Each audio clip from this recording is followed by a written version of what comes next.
This is Mike Roth. Welcome to the Open Forum in the Villages podcast. In this show, we're going to talk to leaders in the community, leaders of clubs, and interesting folks who live here in the villages to give a perspective of what's happening here in the villages and information that I think all villagers should have. We hope to add a new episode every Friday morning at 9 o'clock. This is Mike Roth. I'm here today with Larry Rodkin.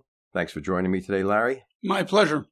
Larry is our co-producer, co-founder, and overall great guy in our Improvisational Theater Club. And we're here today to talk a little bit about the show that we're going to do on October 28th and some of the regular things that we do in improv that may be of interest to villagers. But, Larry, before we begin the show, as our standard practice, we're going to do a joke. This one's especially for Evan. Larry, why are ghosts terrible liars? I don't know, Mike. Why are ghosts terrible liars? Was that a good setup? That was good. Yeah. That was good. Yes. Ghosts, terrible liars because you can see right through them. Okay, there's your joke, Evan. There might be more. Now, Not if we have to rely on you, but it's all right. well, I don't have a problem with you here. The Improvisational Theater Club, I guess I took it over from the prior leader about 3.5 years ago when he abruptly decided to go to Boston for a better job or go back to work. And we decided that we were going to make it a improvisational theater club that actually had performances. And in our current mode, we have performances about twice a year on the big stage at Rohan or, if necessary, at other auditoriums. And during the course of the year, the club is available for private events by other clubs. We performed at Mystic Ice Cream a couple of times. Right. We've also done for the Wisconsin Club, the Carolina Club, the Texas Club, etc. Right. And we have a real good show coming up on September 10th for the South of 44 Club, who we've been warned is a little bit younger and a little bit hipper than some of the other clubs. Oh, so we can do off-color stuff then. Oh, yes. We're definitely going to get bluer. And that's about as far as a preview as I want to go That's on it. that. That's it. Right. So, Otherwise, they may fire us before they hear the show. Okay. So one of the things that we've done as a club, we've decided that most of our shows are going to start with a musical number, which is going to be not a standard song, but a parody of a standard song. I think one of the best ones we've done so far is the Texas Club, where we did a parody of the Yellow Rose of Texas. Right, and that was written by John, who's one of our John Case. performers, right, who also plays guitar besides singing. And if you go through the list of shows available on Open Forum in the Villages, you'll find there's a 10 or 15-minute show with John Case that I recorded a couple of months ago. Real great guy. John is also the leader of the Boomer Humor Club, meets on the 2nd and 4th Fridays of the month. At 7 o'clock. At 7 p.m. at the Bacall Recreation Center. And that is an open mic kind of a night. If you want to perform, you can tell stand-up comedy jokes. You will have the opportunity to participate in scripted scenes. And if you write something that you think is funny, they'd Bring love it. to hear you. Yeah, we'd love to add more material. But we are working on several sketches that John has written that are original, as well as attempting to reproduce some of the old-time TV, like the Carol Burnett Show, Harvey Korman, Tim Conway sketches, in a new format, maybe adapted a little bit to the villages. Oh, so in other words, old people instead of Harvey Korman and Tim Conway. Yeah. Now you're going to shoot me for saying that, but that's all right. We don't care because we know who we are, and we're proud of it. Right. We're not going to do what a 20-year-old would do in improv. We're going to do what a 70-year-old would do in improv. You know. Okay, Sonny, tell me all about it. Well, you know, we did a bit in improv that someone brought in called The Machine.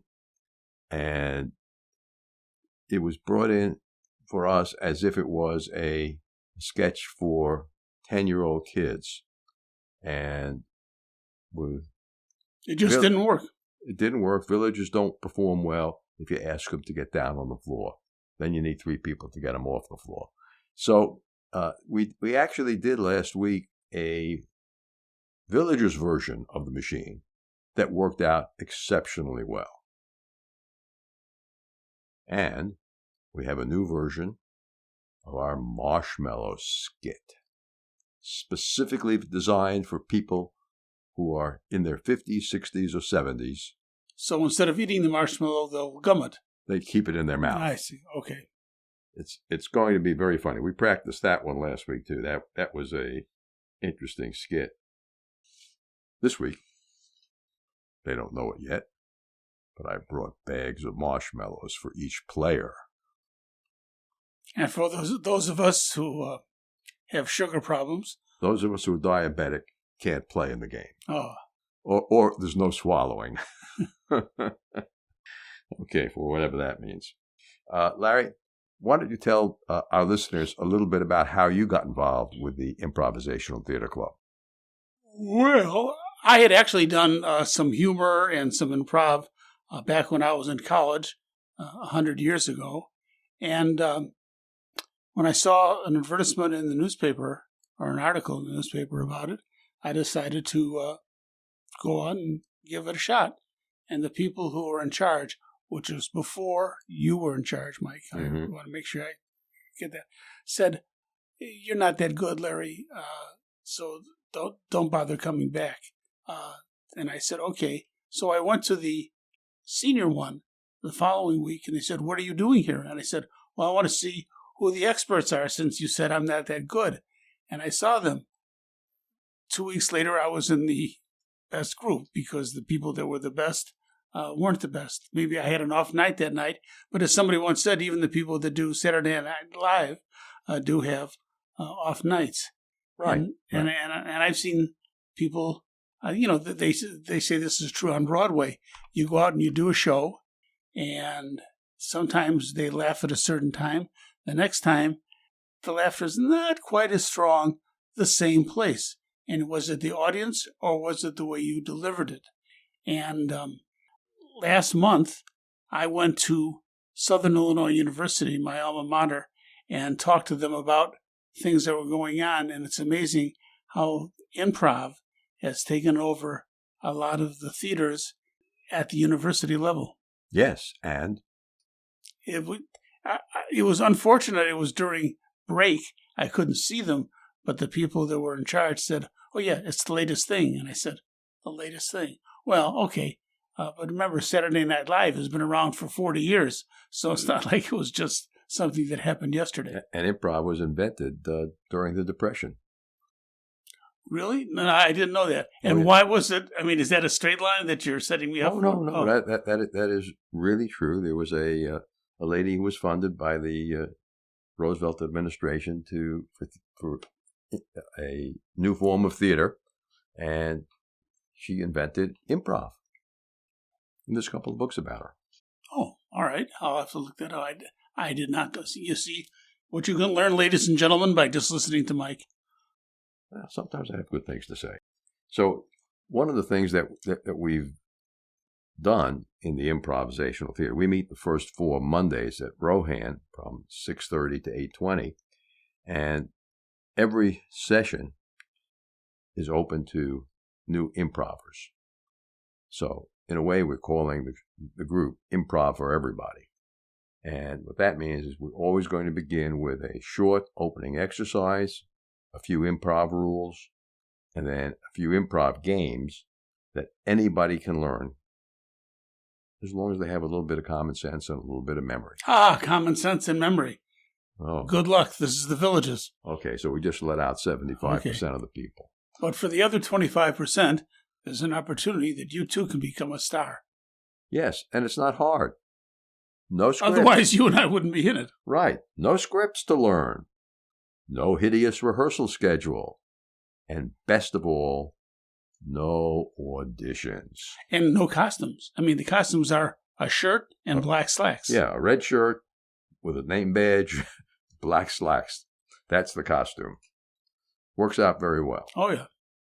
We did a skit in the Bohemian Spotlight Cafe on Saturday night. Larry, you weren't there, so I'll No, I was in beautiful Carbondale, Illinois. Yes. Oh, I'm sorry to hear that. But anyway, we did a improv routine that was based loosely on the old spaghetti western by Sergio Leone, The Good, the Bad, and the Ugly. They had about 200 people up at the Paradise, which was an extremely large audience for them. And when you finished, how many people were still in the audience? About 250. Oh, okay. About 50 people came in. They heard it was so good. And we had Debbie Wiley doing good advice, and bad advice was coming from Rick Farrar, and Christine Sigel gave ugly advice. The skit ended on a high point where Christine shot someone. But it was very funny. The audience loved it. The audience was alive that night. I mean, I asked for a question from the audience and I got one. It was wonderful. I've been there before when you ask the audience questions and you ask them their opinion, and this is what you hear. Oh, no, they weren't snoring. They just said you heard nothing. I guess I forgot to tell them to turn up the volume on their hearing aids before we started. You know, our shows, whether it's the Bohemian Cafe, as you mentioned, or a private club or organization, or the big shows that we do in Rohan, a lot of what we do is audience participation. And we want them to get involved because that's the fun. If you've seen the TV show, Whose Line Is It Anyway, they do take questions and sometimes even answers from the members of the audience. Mm-hmm. And that's what makes it fun. Right. We do a scene called Scenes from a Hat, where we ask audiences for unusual, awkward situations that they'd like the actors to say something about. Whether it's things you can say about your new pair of shoes that you can't say about your partner. Or characters in Walt Disney's Snow White that didn't make the cut.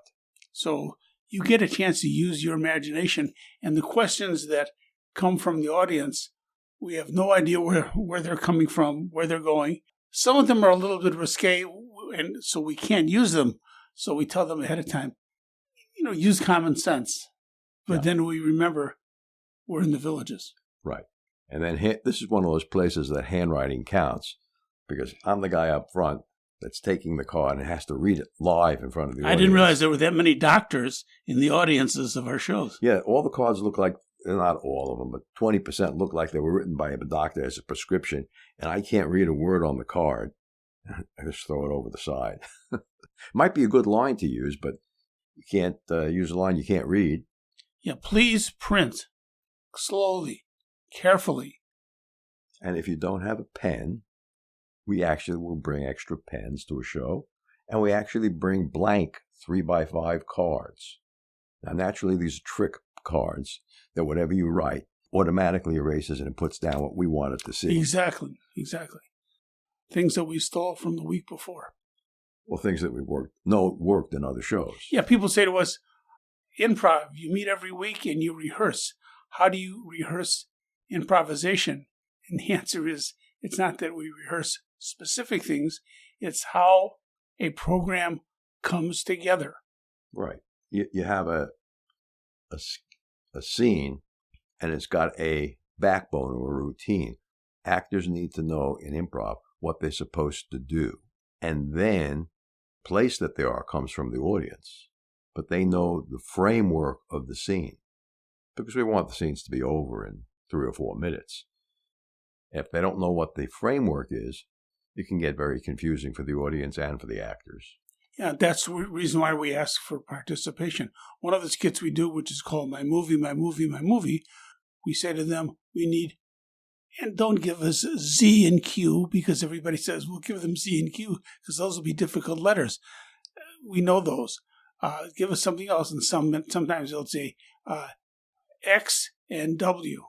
Yeah. T and R? And the answer is fine. It doesn't matter what two. And that's the basis for what the actors... We're going to come up for a movie title. Right. And if the letters are extremely difficult, the choices the actors have are... limitless. Or limited. Limited. And I made one comment once when I was doing a warm-up. I said, the funnier things that you can give us, the funnier the show. You don't give us funny things, the show isn't funny, and then we blame you, the audience. Right. There was one show. We typically bring at least 10 players to a show to do a 60-minute show.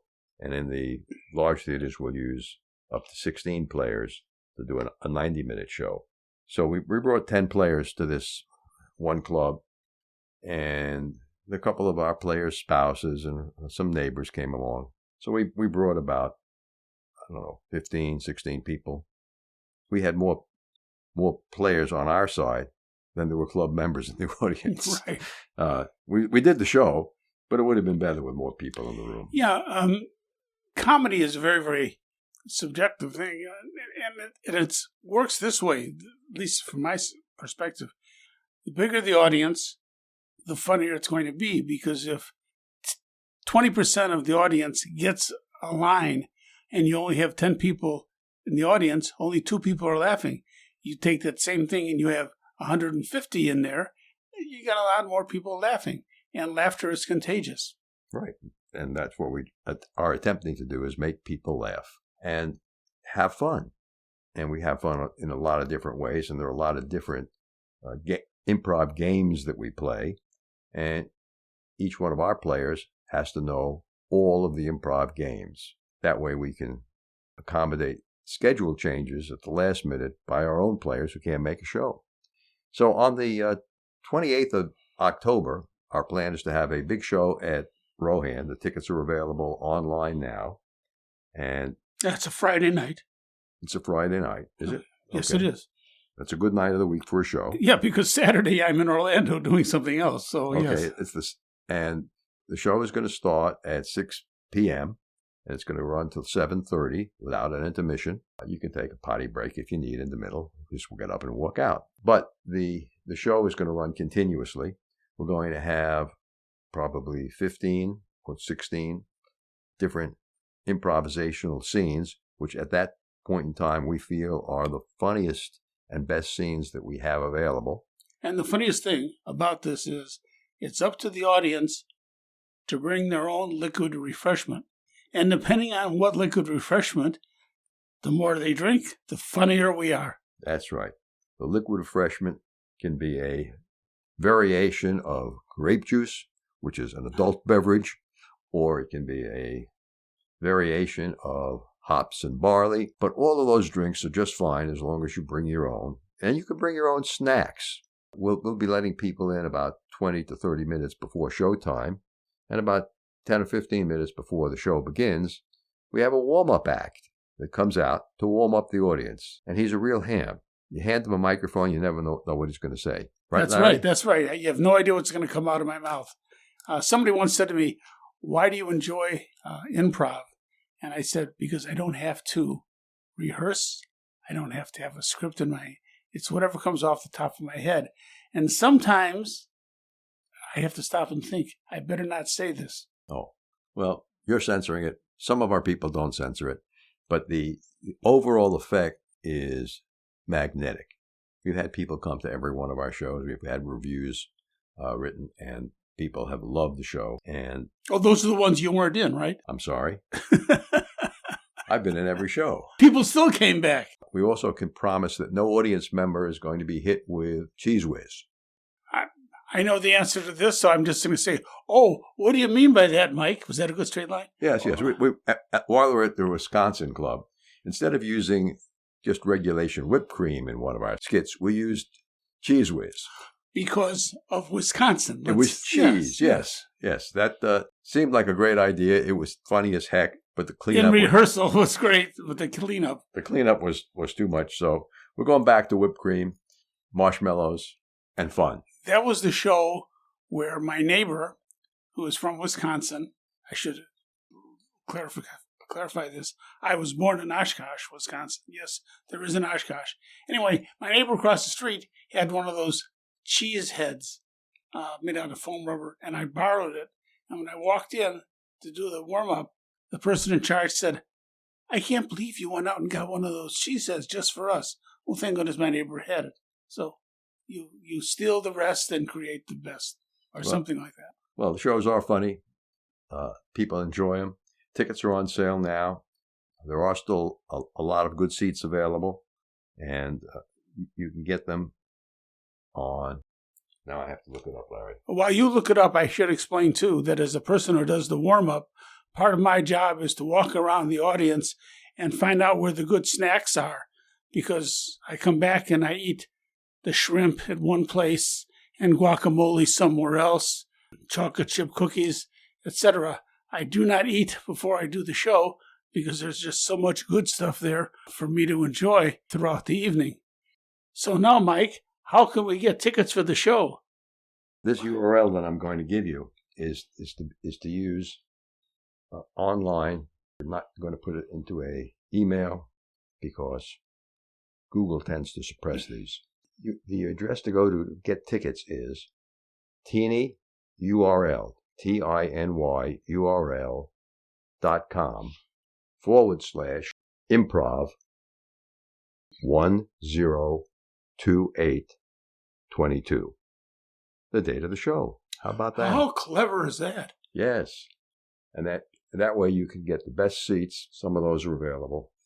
We call those premier seats. And the rest of the seats are at round tables of 6 people. So there's no one going to be blocking the front part of your table. We'll have about 200 seats in the room. And hopefully it's going to be a phenomenal show. There's a brand new sound mixer at Rohan that will work with our sound equipment. In our world, we use a over-the-ear microphone for each player so that the audience can hear what they're saying. What? We want them to hear what they're saying. So we spent a lot of our money for that. And before we go, we should tell our listeners what we do with the money that we raise. Funny you should mention, well, I don't know if it's funny, but you mentioned that last year in June, I guess, May or June, we gave 3 scholarships to graduating seniors from the Villages High School who had an interest in acting or theater or improv. Performing arts. Right. And we were very, very happy to be able to donate that. Now, that was given in memory of David Wiley, who was the son of Debbie and Dan Wiley, and he was also a member of our crew right. and participated in many shows. He participated in at least 2 shows on stage. He was a great performer. He was an extremely mentally agile guy who would volunteer for anything. And he had fun doing it. We had fun watching him. And when he unfortunately passed away early, we decided that we would give 1 scholarship. And then as time went on last year, we had full houses at our show, so we had enough money in the treasury to give 3 scholarships away. And hopefully that'll happen again this year. Certainly hope so. And somebody asked me, where do the students go? I know one going to Santa Fe College in Gainesville. I think one was going to the University of Florida in Gainesville, and I don't remember where the third one was going. But the idea is you don't have to be in, I think one of them was going out of state. So it didn't matter to us where you went because you had to submit a little history of yourself, application. Right. They did it. We went through and read them. And ironically, Debbie Wiley, you and I were the judges who went through this. And I think of the ones that submitted, I think we almost all of us agreed at least on 2 of the 3. Right. There are only 10 applicants. The sponsorships are for high school students at the Villages Charter High School. And there were 10 applicants. And 2, we had a unanimous agreement on that this person should be one of the winners. And the third one had 2 out of 3 votes. So that was the winner. Well, Larry, you have any other comments that you want to tell our listeners about? Just bring good food and good drink because I want to be able to enjoy the warm-up. Look, it's a good thing the rest of the cast is backstage during the warm-up. Oh, for sure. But Larry is collecting the cards with the lines that you'd like to hear in the show. And if you fill out the cards with good lines, the show will be absolutely hilariously funny. And if you don't give us the good stuff, it's your fault. Great. Thanks for coming with us today, Larry. We'll look forward to seeing all of you at our show on the 28th of October. All won't work since we only have 200 seats, but they can sit on somebody's lap. If 400 people show up, sure, we'll have to do another show. We'll squeeze another them day. in. Okay. Thanks again for listening, everybody. Bye. Remember, our next episode will air live next Friday at 9 a.m., or should I say pre-recorded, but that's when it'll be released on our regular subscriptions. Bonus subscribers can get early access to episodes. Should you want to become a sponsor of the show, contact me at mikeroth@rothvoice.com. If you know someone that you think should be on the show, send me an email at mike@rothvoice.com. I want to thank everyone for listening to the show. The content of the show is copyright by Roth Voice 2022, all rights reserved.